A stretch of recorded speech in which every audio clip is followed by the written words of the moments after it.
Hello,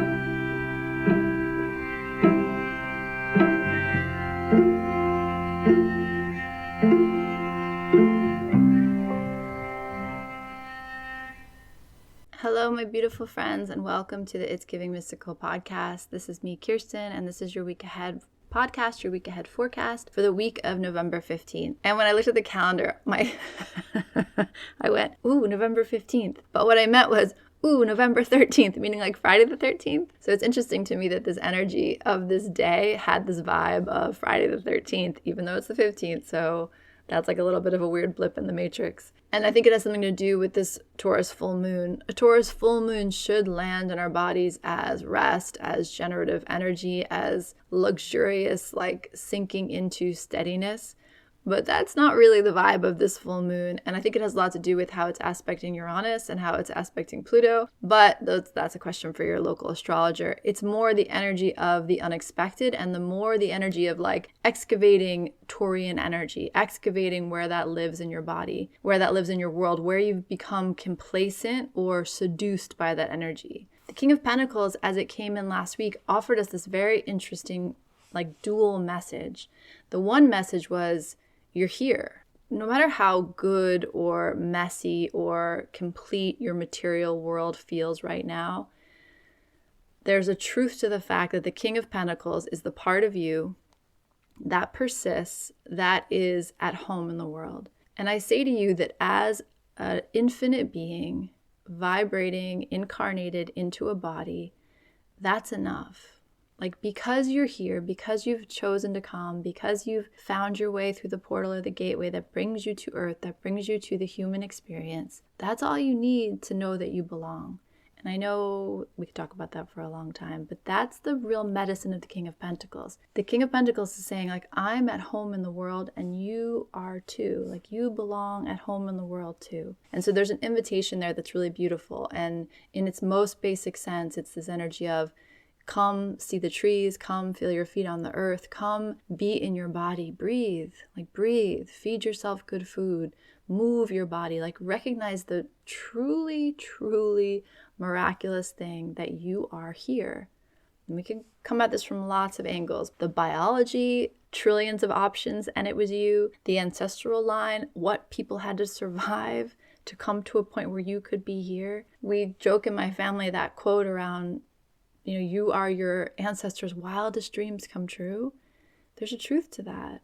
I imagine on some level you are succeeding and thriving and liberated in a way that your ancestors never had the chance to be. That's a beautiful thing. And the King of Pentacles is such a reminder of that.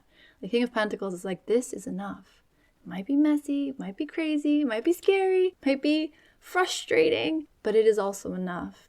And then the other message the King of Pentacles came in really clearly with was, don't get lazy. And I kind of love the word lazy. It's something I've had to work with in my own psyche a lot. I have a lot of programming around what lazy is, about whether I'm lazy. And it's such a joke.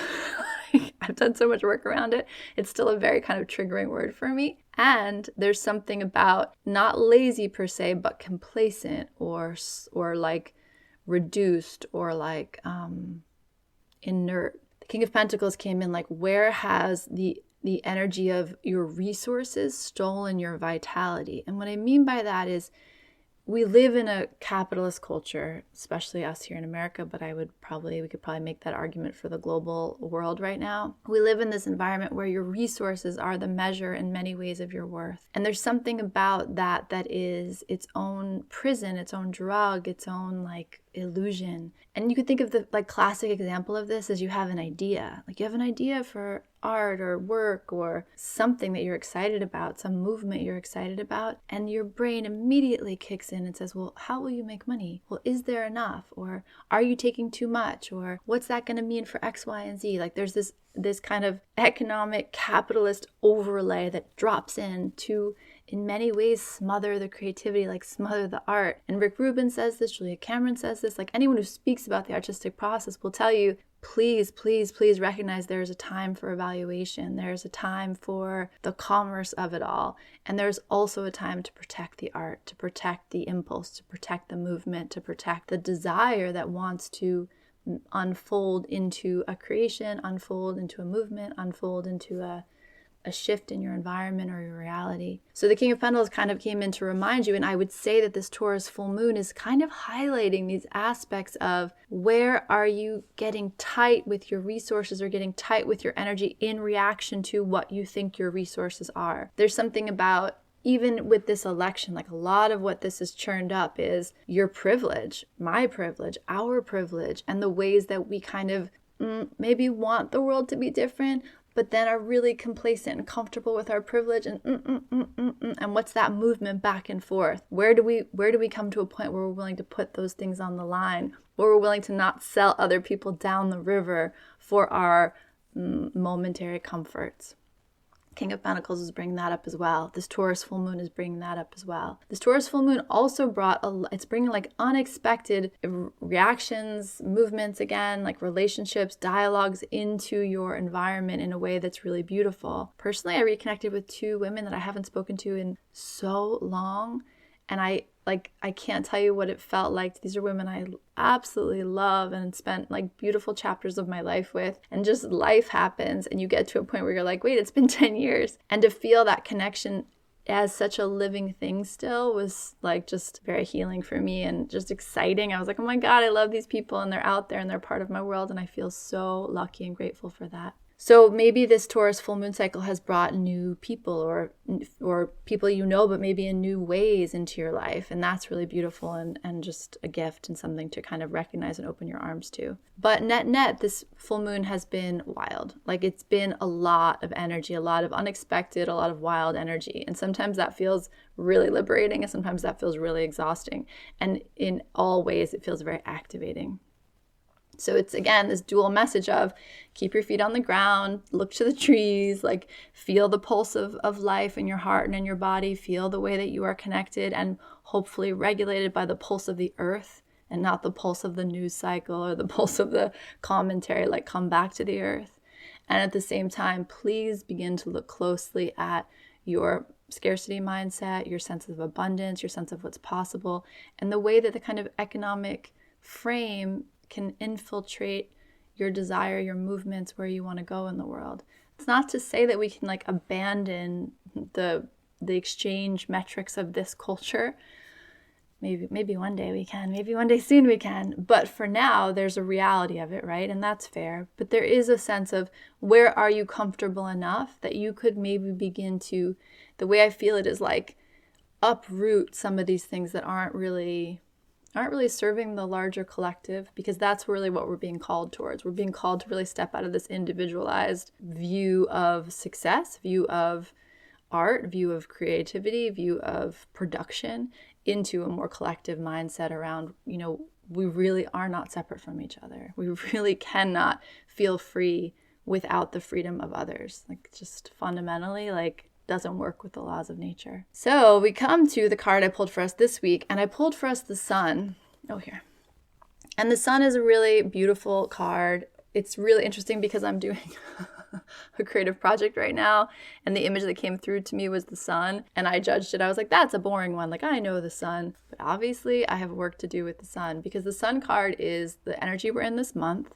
It is the energy of illumination. It's the energy of the solar plexus, of the joy, like joie de vivre, like here I am in a body. And that, again, is messaging that comes from us from last week of like, if nothing else, remember that you're here, and to breathe and to move and to eat and to hug and to touch and to exist in a body really is a gift. And so where can you fully like appreciate that? Where can you lean into that? But also there's something about the Sun energy that needs to be kind of like reconciled in our system right now. The solar energy is life-giving and is life-sustaining and is something that we, vitamin D, like seasonal depression, like we recognize that the Sun has a very strong impact on our system. And it's interesting because when you look at tarot, when you work with tarot and you think about the challenge of the Sun card, it usually comes in this kind of like overheated sense. So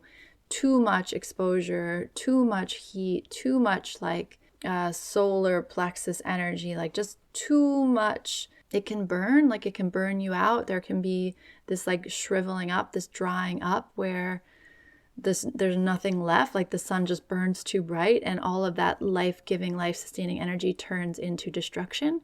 So that's like the most classic challenge of the sun energy. But that's not what I feel in this card today. The challenge I feel in this card today is, so it's like interesting energy. There's like two kind of threads to follow. The first thread is the sense of where you withdraw your light, like the sense of where it's not safe to be in your fullness, to be in your full presence. So there's this sense of like drawing back. Like I think the image that I see is kind of like a sunflower or a morning glory, how it has moments where it feels really open and safe. Even a night glory, like the way that it's wide open and then as the day heats up, it kind of withdraws back. There's something about this self-protective energy around being observed, being seen, that feels just here. And it doesn't really feel like a positive or a negative. It feels like just a fact. There are places to regulate where you're seen. There's places to kind of fully bloom and there's places to draw back. And I would imagine the invitation for this week is to notice where you're allowed to fully bloom and where you have the instinct to draw back. And not to judge the movement, because the movement itself feels very clean, but to be aware of what's happening around you when those movements occur. So noticing the places where you kind of can ease into that full bloom and feel the fullness of the sun and feel open and safe and free.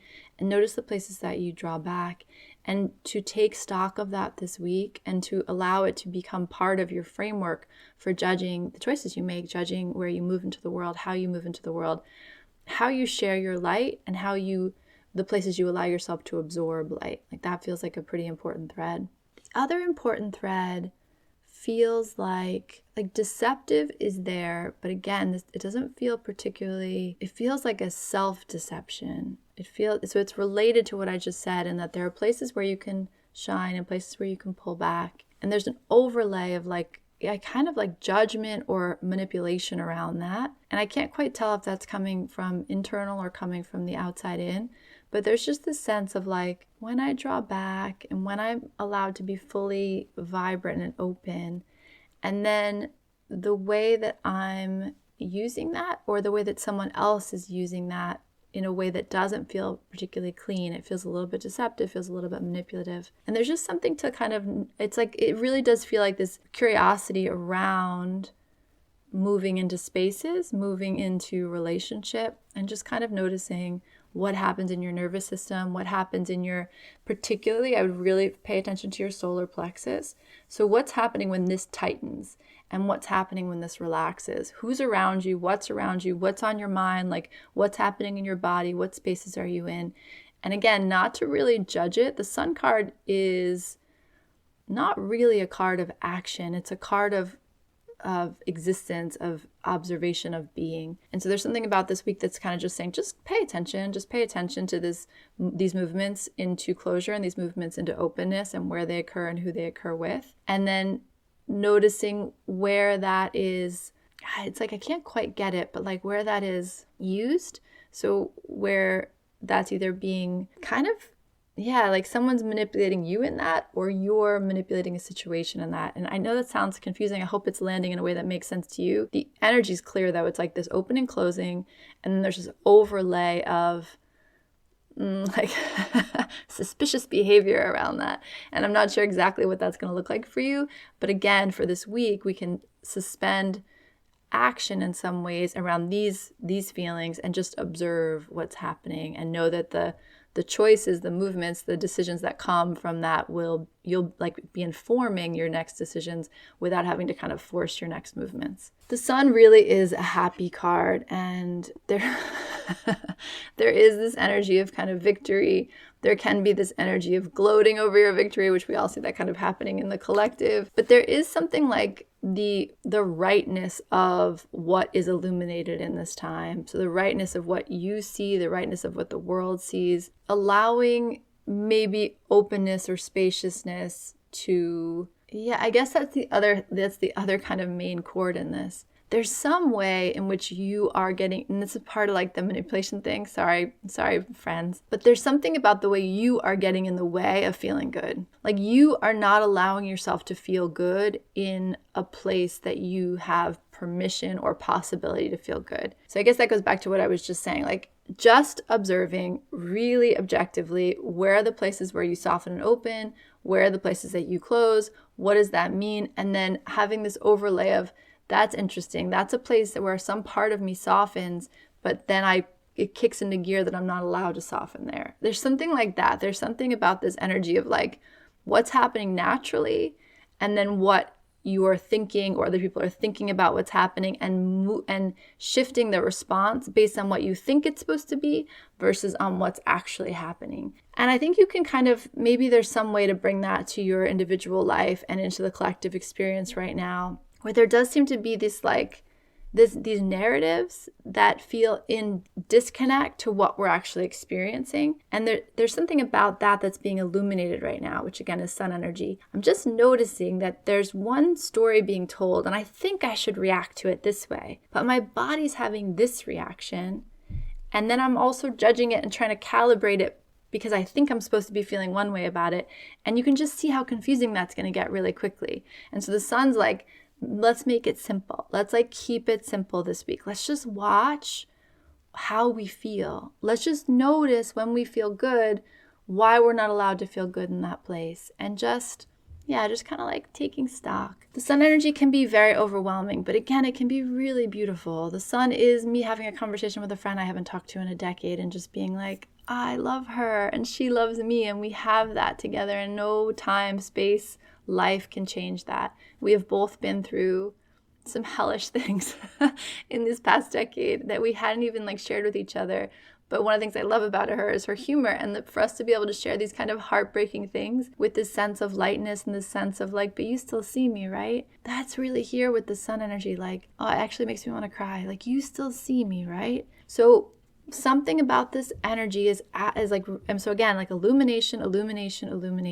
You're going to see something more clearly, and then your choice is going to be what to do with that. And I just offer you maybe the advice or the perspective of the sun to take your time with your response to that. And it feels really important that you have this sense of like what I said about the King of Pentacles, like you're right. Like you belong here. And regardless of what noise you hear or what you think it's supposed to be like, or how, again, how painful, how messy, how perfect, how not it's been, you have a right to be here. And the sun is really trying to shine a light on that in its most beautiful aspects. Like, I still see you. Do you still see me? Like, we're still here, human to human. So much of our world is like in this cacophony of confusion and fear and noise. And in the best way, the sun is saying, all that confusion, all that noise, all those stories, all those shoulds, all that grief, all that fear, but do you still see me? Because I still see you, right?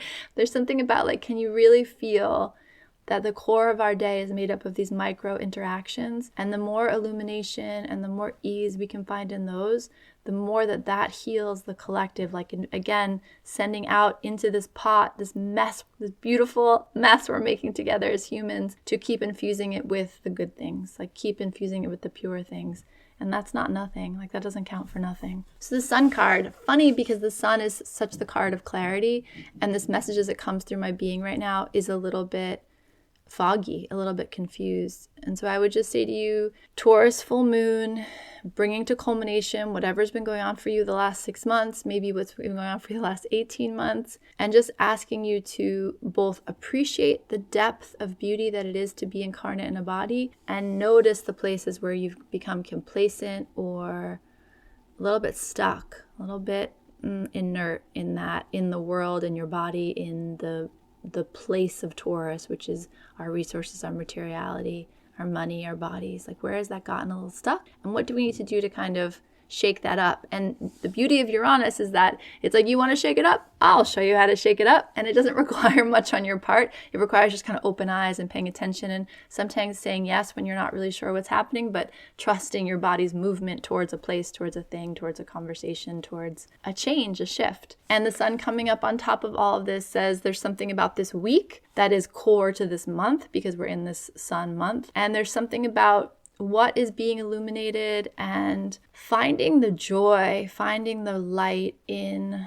in our bodies and in the small movements we make throughout the day. And yeah, it's so interesting. I don't know exactly what it means, but that energy of like, you still see me. There's something really beautiful about that wants to get kind of washed over you in your field this week. And I hope you can feel that. We're living in a time of drought here on the East Coast, and you miss the rain. And so there's just this sense with the sun coming that like everything has its season. Nothing is complete, nothing is finished, nothing has, and nothing ever really will arrive.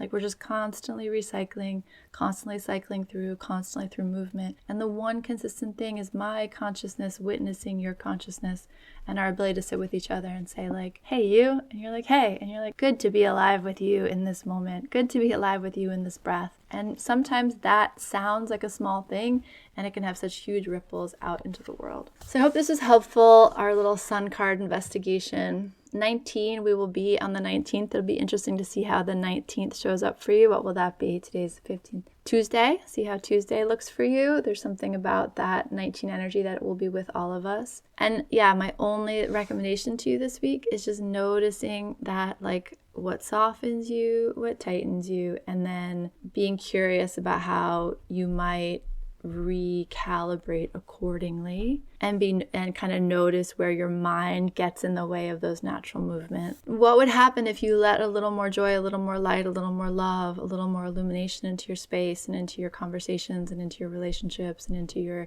sense of yourself? There's an opportunity this week to be yourself a little bit more and find great joy in that.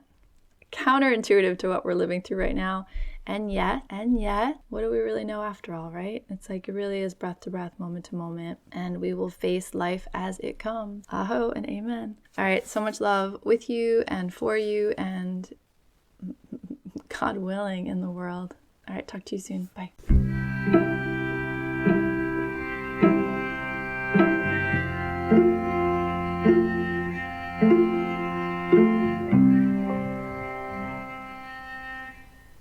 It's giving everything is sacred. It's giving art. It's giving light you up and turn you on and set you free. It's giving curiosity. It's giving freedom. It's giving love.